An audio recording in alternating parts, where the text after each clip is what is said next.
Hola, muy buenos días, tardes tengan todos ustedes. Yo soy Ángel Hernández Cruz de la Universidad Politécnica del Valle de México. Este es un trabajo, es una presentación sobre la electricidad y magnetismo de la misma materia. Mi profesor es Jesús Francisco Rodolfo Castillo Espinosa. Sobre qué vamos a hablar sobre qué vamos a hablar. Tenemos que primero tenemos el imán y sus características. Se conoce como imán a cualquier cuerpo de material capaz de producir un campo magnético. Este atrae hacia él mismo o es atraído hacia metales o mismos imanes. Los imanes son cuerpos que generan un campo magnético a su alrededor, orientado orientado a dos polos, uno negativo y uno positivo.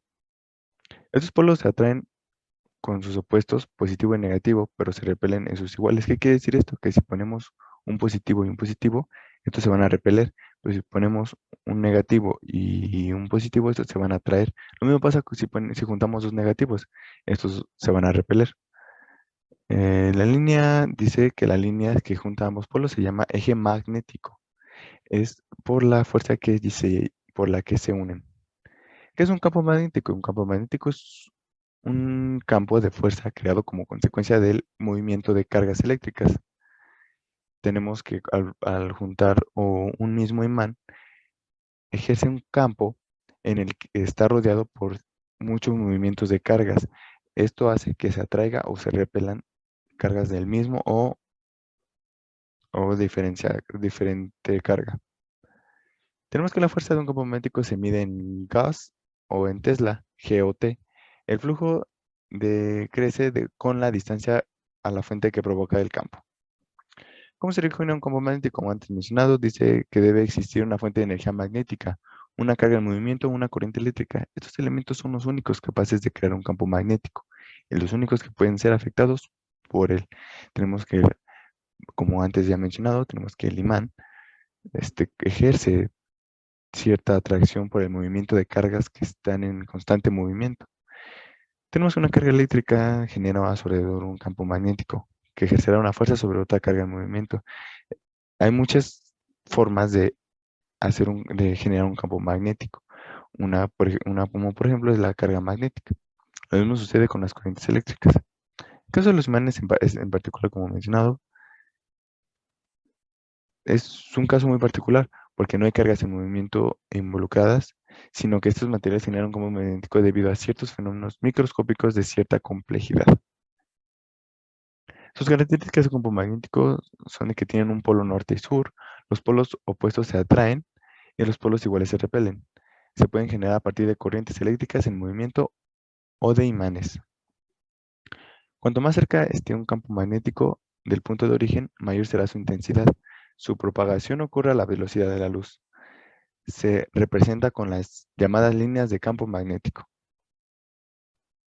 La densidad del flujo magnético es análoga a las características de los campos eléctricos y gravitacionales. La intensidad del campo eléctrico es la fuerza que actúa sobre un cuerpo por una unidad de carga. La intensidad del campo gravitacional es la fuerza que actúa sobre un cuerpo por la unidad de masa. Para todo esto existe una famosa fórmula y una ley que es la ley gravitacional o es la cuarta ley de Newton, que es, si no me equivoco, fuerza es igual a G por M1, no, G que es igual, no, G por masa 1 por masa 2 entre la distancia. Tenemos que la intensidad del campo magnético es ejercida en el campo sobre la unidad del polo norte, aplicando en un punto. Para calcular la intensidad del campo magnético se aplica la siguiente fórmula. H es igual a F sobre M. ¿Qué es el magnetismo terrestre? Cuando hablamos del magnetismo terrestre nos referimos a la presencia de un gigantesco campo geomagnético que se extiende desde el núcleo interno del planeta hasta varios kilómetros en el espacio. Este campo magnético tiene efectos fuera y dentro del planeta. En torno a él se alinean las brújulas de todo el mundo. Se trata de un campo magnético polar con polo norte y sur, que tiene su origen en el interior del planeta. Puede variar a lo largo del tiempo, dependiendo de los movimientos del núcleo del planeta. Sus propiedades son pues, la intensidad de inclinación y dipolaridad. ¿Qué es la intensidad?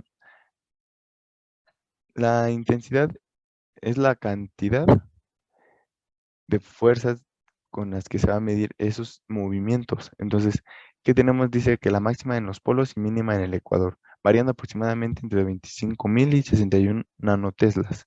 Es lo que le decía, se miden aproximadamente en cuántos movimientos son los que se van a estar representando a lo largo de este efecto. Las teorías del magnetismo tenemos dos. Tenemos la teoría de Weber, que es del científico Max Weber. Dice que el magnetismo, según Max Weber, se debe a imanes moleculares. Pues decía que un imán se puede partir indefinidamente y cualquiera de las partes continúa siendo un imán incluso en tal participación. Se puede llegar a la molécula del imán y ésta conserva sus polos magnéticos como característica fundamental de los mismos.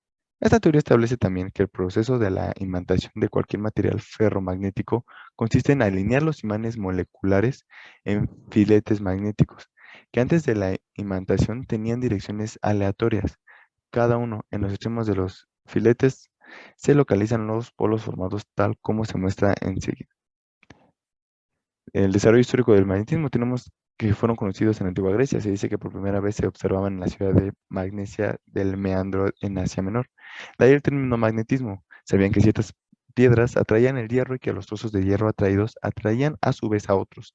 Esas se denominaban imanes naturales.